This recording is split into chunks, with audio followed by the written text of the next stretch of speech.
Hey everybody, it's Jason Blaha here, and today I want to talk to you guys a little bit about one of the really valuable tools that you gain when you are doing daily maxes. Like when you're training heavy every day, like in the way that I do these days. The way I trained this way years ago, it's something I'm in a position to start doing again. So obviously I'm kind of talking to you guys about it as I go. A lot of people call this Bulgarian style training. But we can call it whatever we want. We could just call it training for daily maxes because it's the same concept. But one of the things that I've noticed that it makes you a better lifter in certain ways as far as overuse injuries, inflammation, recovery through a couple different things that I've noticed. One of them has to do with your technique and picking your exercise variations, because one of the things that happens when you're hitting a max squat and a max press of some type every day and things like that to a training max, you start to notice certain things with your form breakdown, you notice things with connective tissue, and you notice there are exercises that you can't do. Sorry guys, I had to burp there. And what starts happening is that you learn to be more efficient with all of your different lifts. And every new lift that you introduce, you kind of go through this process. Any variation you introduce, you will go through this process. If you switch from a high bar to a low bar squat, or to a front squat, or you switch from a strict press to a push press, or you go from a floor press to a bench press, whenever you go through any new variation, you learn more about your body and your leverages. Because after you've hit 3 or 4 different maxes on different days with a lift, you start to get little nagging inflammations. And when you get those inflammations, it might be something in your forearm, it might be an inflammation in your IT band. You start to notice these little nagging pains. And when you start to notice is that when you use certain techniques on an exercise, these little nagging pains tend to be exacerbated even when you're warming up sometimes. And you will start to find positions that start to alleviate some of this pain. In other words, you might find that you have to focus more on using more of a bulldog grip on a press due to your forearms, right? Because they start getting fatigued. You might be getting some cramping through your forearm when you press. And you have to change all the biomechanics to get a more efficient lever so that you don't get that inflammation. And that leads to better recovery, and it also gives you lower chances of injury over time because it teaches you to use your leverages better. And it starts transferring to other lifts. Once you start doing this with multiple lifts, it teaches you to get more efficient at those things. Or, let's say with your legs and everything, your IT band, or you start getting inflammation around connective tissue in your knee, you have to start adjusting your technique to deal with this. You have to adjust your technique to get your leverages better. You might have to use a different foot position. You might have to adjust the bar position. You switch over to, say, low bar squatting. If you start doing that, when you're doing it all the time, multiple times a week to maxes, you start to learn that maybe your elbows hurt or you get pain throbbing in your bicep if you don't stretch a little bit a certain way first, or if you put the bar an inch too low down your back, or you don't find your ideal grip width. These things start to really mount up, and it forces you to refine your technique just to avoid pain. It forces you to do this just to avoid pain. And you'll notice that certain variations of exercises that really aggravate problems, you're going to find them more difficult to do, so you don't do them. In other words, it will cut out a lot of the exercises that lead to overuse injuries more, or variations that do.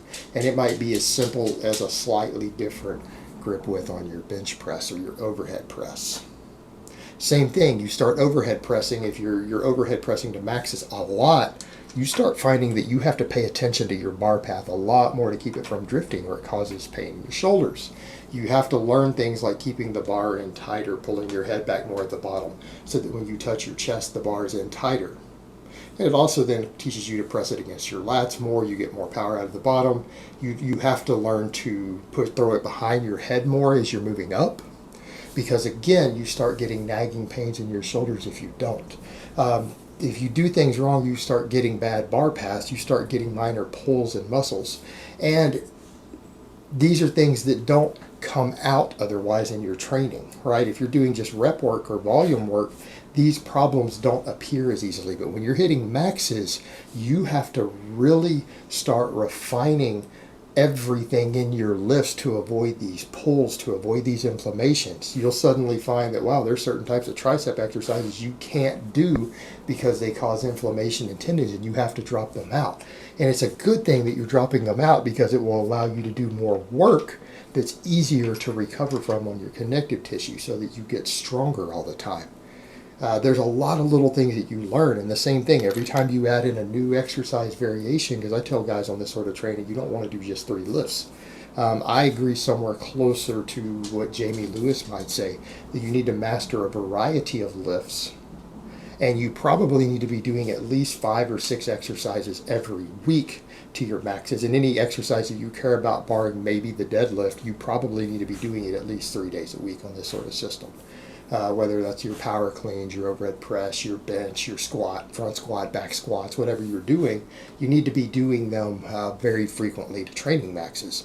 And it forces you to refine all of these things just to avoid those nagging pains and overuse injuries, because those pains are telling you something. Connective tissue inflammation is telling you sometimes that you're doing an exercise incorrectly for your biomechanics. And it teaches you to be a better lifter all the way around, and it teaches you to get into better positions. And if you do this with a wide enough variety of exercises, it makes you absurdly functional when you go do other endeavors, because it teaches you a body awareness for all of these different movement patterns, all your basic movement patterns that carries over to any other sport or anything that you get involved in. It teaches you to find your leverages. And that's going to help you out on a playing field. It's going to help you in a MMA fight. It's going to help you in any of these things. The other thing that it also teaches you is about your active recovery and rest. You start to value these things a lot more, right? You start to value these things a lot more when you start to hit daily training maxes 5 or 6 days a week. You have to pay a lot of attention to your recovery. And that means things not just like your hot baths and everything else, but really paying attention to your sleep, how you sleep. Like one of the things that I notice right now with the squatting 6 days a week, I can't sleep certain ways. I cannot sleep due to pain in certain areas if I sleep the wrong way or my legs in the wrong position. And I find things as simple as placing a pillow under the right spot so I can put a joint at a correct angle, so that it removes any stress from some of the tendons maybe that are trying to recover. It removes tension from them better. It allows maybe better blood flow, because I can then, all of a sudden, the pain goes away. You learn to capitalize on your rest, because if you don't, things hurt all the time. But you start finding sleeping positions where you can put legs and knees and hands and feet in certain positions that seems to give the best blood flow, alleviates pulling on muscles, connective tissue, things like that, so that you end up recovering better. Because if you don't, it just becomes more difficult to sleep. It becomes more difficult to recover. You start to become very aware and mindful of these things, because these tissues are broken down all the time. They're in a recovery state, attempting to recover. So it teaches you to really value your rest, and you end up getting a lot better sleep for it, because you learn that you can't sleep in ways that aggravate these things. Maybe you can't sleep on your side a certain way. Maybe your knees can't handle a position sleeping a certain way. You find yourself finding these better positions that give you better recovery and better rest at night, because everything feels comfortable. And sometimes just a shift and an adjustment of something goes from being in pain to feeling nothing but relaxation. And once you find those positions, you find that even if you have a problem with maybe some insomnia or sleeping problems, you just tap right out, and you get a deeper quality of sleep, better recovery. It's really interesting when you start doing this style of training. You go through this process, and I'd forgotten about this process till I started doing this again, that you just have to be mindful of these things all the time. It teaches you to be a lot more body aware. It teaches you to be aware of the way that you sleep, because everything becomes about recovery. Everything becomes about pain management, so that you aren't in pain. And it will teach you a lot about your positions on exercises. You really start to become acutely aware of where a bar is placed, where a bar path is, where your hands are, the angle of your elbows. Whether you remember to turn your knees out or not can affect the amount of pain you feel after hitting a max, or sometimes even during a ramp up. So it teaches you to learn to be less stressful on things like connective tissue, and start reducing your chances of injuries and reducing your chances of overuse injuries, because otherwise you start to experience a level of discomfort you don't want. So in a lot of ways, training like this can teach you to recover better. It can teach you to avoid overuse injuries, and it will force you by default to refine your technique all the time. And you start finding when you do this that if you don't get your technique right, you hurt when you train. You can't even do sometimes 100 pounds lighter than what you're going to ramp up to at a max without noticing a level of discomfort that you don't want. So it forces you to refine everything and be aware of all of these things at all time until they start to become second nature. So it's a really valuable skill that it teaches, in addition to the overall strength and development and all of that you get from it. All right, guys, but that's really all I have to say on that today. I hope it's been informative, and I will talk to you guys next time.